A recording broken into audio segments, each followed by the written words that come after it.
Ho, ho, ho! It's nearly Christmas and it's getting really busy at Santa's house.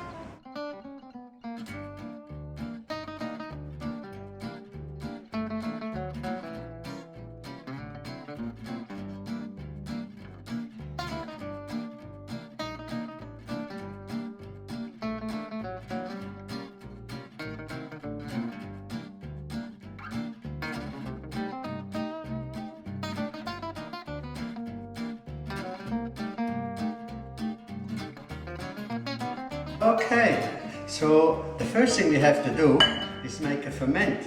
I'm using 125 grams of the total flour together with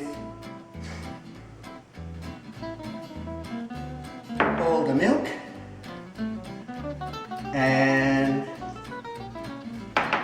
the yeast, and we'll mix that in the mixer.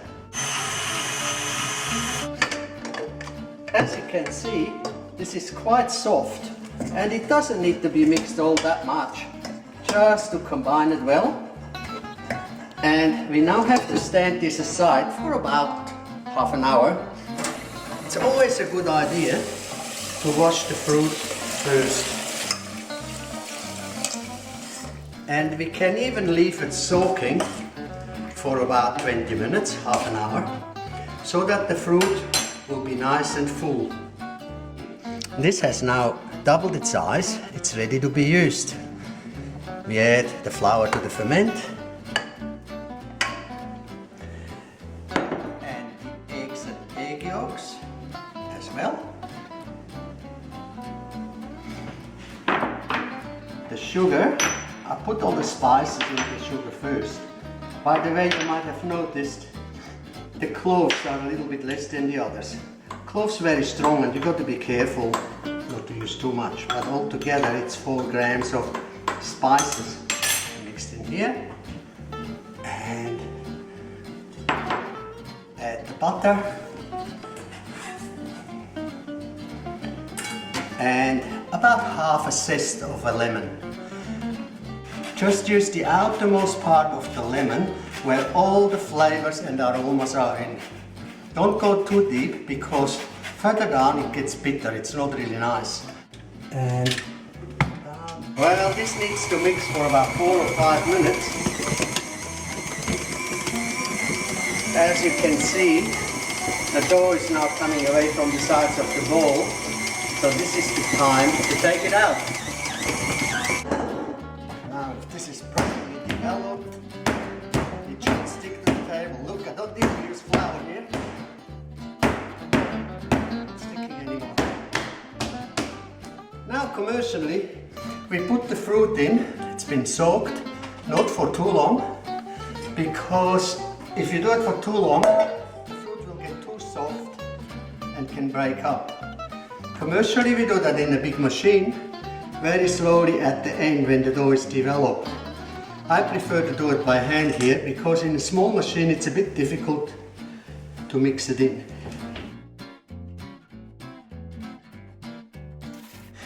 Alright, now this dough will have to rest for another half an hour, 3/4 of an hour before we can actually mold the stollen and proof it once again.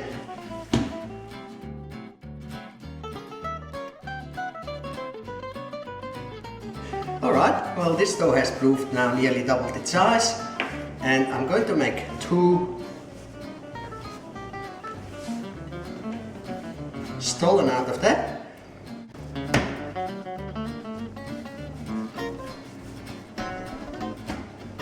About the same size. Now it's a bit bigger, isn't it?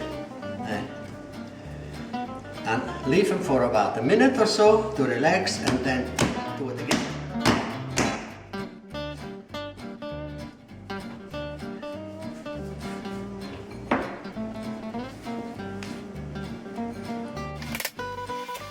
Long battens like that. In case you've been wondering what this is, that's the marzipan. And I'm doing a Dresden Stollen. Dresden Stollen has a marzipan in it. You can do it without, but this is typical So what we need is a rolling pin, which I have here. And about halfway through there, we'll make an indentation like that. And roll this out like this. And then a little bit of water in here. And place the marzipan on the inside. This over there.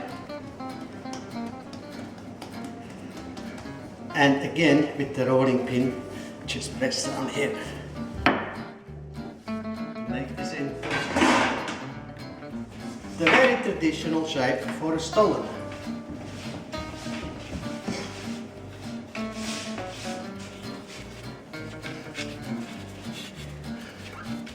Well, I think they are approved enough now, nearly double the size. So we now put them into the oven and bake them. There we go. Ho ho ho, okay. So they have been in here for almost 3/4 of an hour. And after about half an hour I had to turn the oven down a little bit because the top color is getting a bit much. Whilst they're still very, very hot, I'm going to put some butter on it. Plenty of butter. I'm going to do this 2 or 3 times.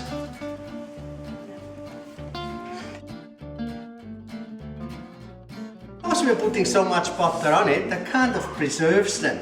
You can actually keep those stollens for 5-6 weeks if they're wrapped in cellophane, and they're nicer after a few days. They will mature. You should never cut and eat the stollen the same day that you make them. After doing this 3, 4, 5 times, really put enough butter on, we're going to put icing sugar on it.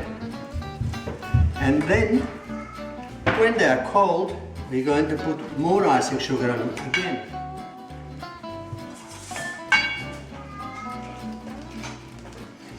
You see, the first icing sugar is almost melting. The first time we put it on it, this wouldn't be good enough. So, in about half an hour, we'll put some more. So, it is now a day later, and we're putting the second coat of icing on it, icing sugar. That's that.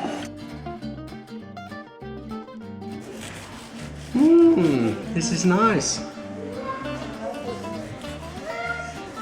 And the good thing about stollen, of course, is that you can keep it for weeks, 4 or 5 weeks, no problems. Gets better every day.